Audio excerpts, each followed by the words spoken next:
show. Author's Corner, she asked about the books they wrote. Darryl Heffline joins us now, and he has written an incredible book that I want you to hear about. And his story is so inspiring. He's perfect for Author's Corner here on America Tonight with me, Kate Delaney. So here's what he's done. He calls himself a turnaround expert, and I would agree on that. He's been doing this for 40 plus years, and his book is called Shifting Gears in the Crossroads.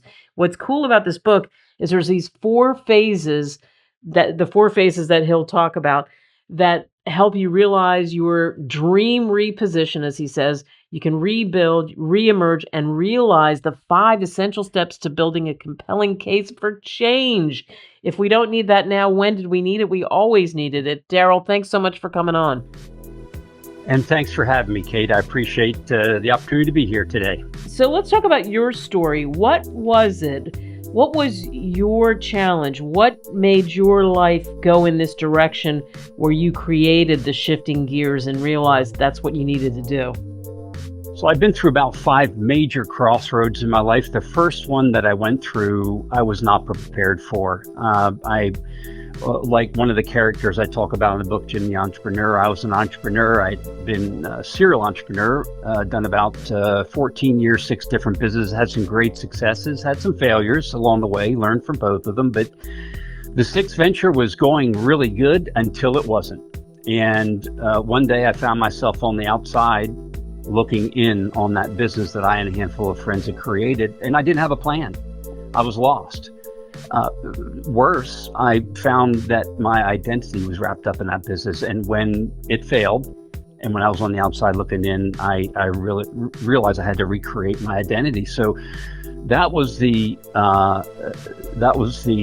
thing that drove the concept of shifting gears in the crossroads. So as I went through those crossroads, and I followed a step-by-step plan that sort of unfolded before me as I was going through those crossroads, I documented it. And the 4 phases of the transformation I talk in the book are the phases I followed through that and subsequent crossroads. The 5 essential steps to build a compelling case for change were things that I lived out during that season and ended up in a better place than I would have had I not gone through that crossroads. And those that experience became the input for the book Shifting Gears in the Crossroads.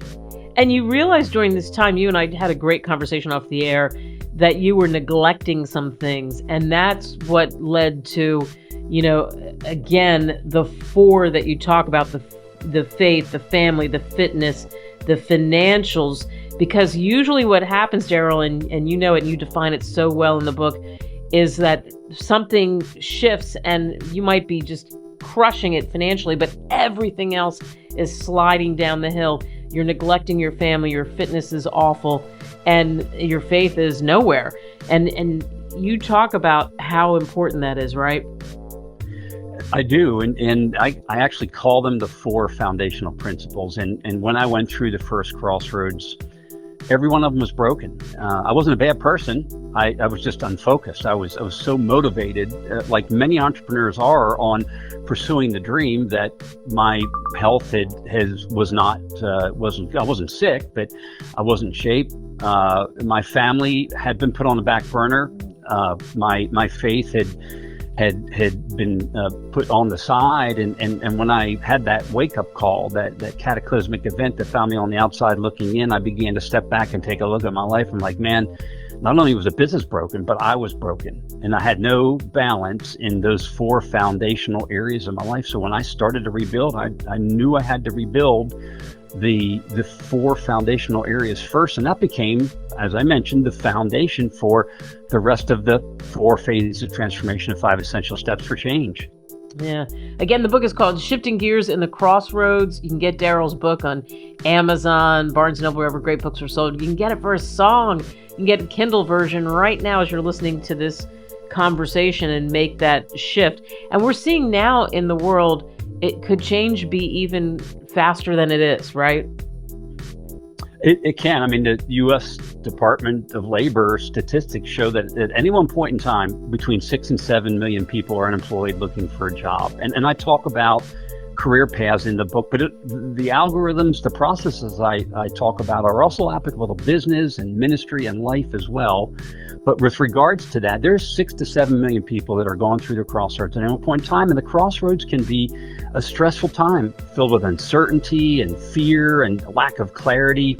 You could have feelings of abandonment. Perhaps some that are listening to your program today find themselves in the crossroads. But what I discovered that the crossroads doesn't have to be a place of failure where you exist and never emerge from. The crossroads can be a preparation for the next step in your life. And it's all how you cognitively reframe your circumstances and all how you execute subsequent steps to get out of the crossroads. The crossroads can be a setup for success. It doesn't have to be a setback for failure. Oh, I love that. What I like is that you give us examples throughout the book. Purposefully, you did that so I think people can relate to, okay, here's a story. Here's a story of Ted. Here's another story. Here's what happened. And when you wrote this book, how did you decide you were going to set it up so it could really hit the mark with people? I think that so there's two aspects of that. You know, the characters bring it to life. People can identify with the characters. They can look in. They can follow their life. You know, Ted. I used Ted to set up the metaphor of the 4 phases of transformation. His decision in the crossroad could have resulted in a failure and accident and harm, and I'll leave that to the readers to not spoiler alert what happens to Ted, but he sets up the metaphor of the 4 phases. Jim is the entrepreneur that we follow through the rest of the book, and we look at his story, we look at his ups and his downs, we look at the emotional swings that he takes, the circumstances that he has to face, we look at his family situation, how it evolves over time. And I think we can all identify with both Ted, but we can also Jim as well. And we can see ourselves in Jim and certain aspects of how he reacts or doesn't react, and what's happening in his marriage, what's happening in his family, what's happening in his ministry, because he is a person of faith and is trying to desperately to exercise his faith in that period of uncertainty. So by setting up the character of Jim, hopefully folks can identify with Jim, identify with Ted, and see some aspect of their lives in his life, and then understand what he does to pull himself out of this tailspin, pull himself out of the crossroads and get back on straight path. The steps he follows is something that we can all follow in our lives as we go through our respective crossroads. Where do you think people get stuck the most? Where did you get stuck the most when you were just killing it? You were doing so well, and then all of a sudden you weren't. I think I was so focused on the dream. And as an entrepreneur, you have to overcome all kinds of obstacles. It becomes a way of life. And either between the thrill of the chase, the excitement of the business, I was overlooking a lot of practical things that were occurring that said, hey, maybe things aren't really as good as you think they are right now. So I ignored some of the signs that I should have been paying attention to. Just like in the book, I talk about Jim and his event that has him looking on the outside of a business that he created. The same principle applied.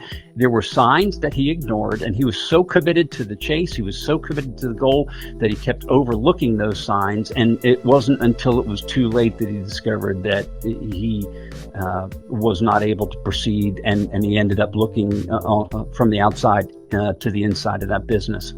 Wow. For you, what was it like writing this book? Was it challenging? Was it fun? Was it great to see it out there so you know that you can reach so many people? It was fluid. I mean, I enjoyed capturing the principles in the book, and I've used them in my own subsequent crossroads. I've also used it as mentoring principles all along the way as well. I've been 40 plus years helping business and people transform and grow. And regardless of the circumstance, whether it's a setting, whether it's a ministry setting or a business setting or a life setting, the principles apply. And I've shared those principles in all settings across those 40 years. And the biggest satisfaction I get is seeing the principles get applied and work in other people's lives and be able to contribute to helping them get through the crossroads. So the book was satisfying to write. The principles that I've shared across these 40 plus years have been satisfying, especially when somebody will just say, hey, you know what, I appreciate you, I appreciate that story. I appreciate Jim. I appreciate the 4 phases, because I was able to use some or all aspects of it as I went through my own crossroads, and it helped me get to that better path where I could eventually realize the thing that I was supposed to be realizing or ultimately achieving in my life. And, you know, we weaved it into the conversation, but what do you hope people take away from reading Shifting Gears in the Crossroads? The crossroads is never the finish line. It is a junction, an intersection through which we all have to pass, sometimes multiple times throughout life.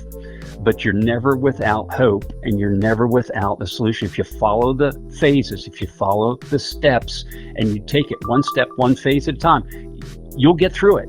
And that which you thought at one point in time could destroy you will actually help shape and mold you into becoming that next level person that you were meant to be, whether it's in your career or in your family, how you manage your finances, in your ministry, whichever setting it is. It's always a preparation period or the crossroads to get you ready for that next season of your life. Perfect place to end this. Shifting Gears in the Crossroads, repositioning your life and your career to rebuild, reemerge, and realize your dream. Pick this up now. Like I said, you can get it at Amazon, Barnes & Noble. Thank you so much, Darryl. And thank you, Kate.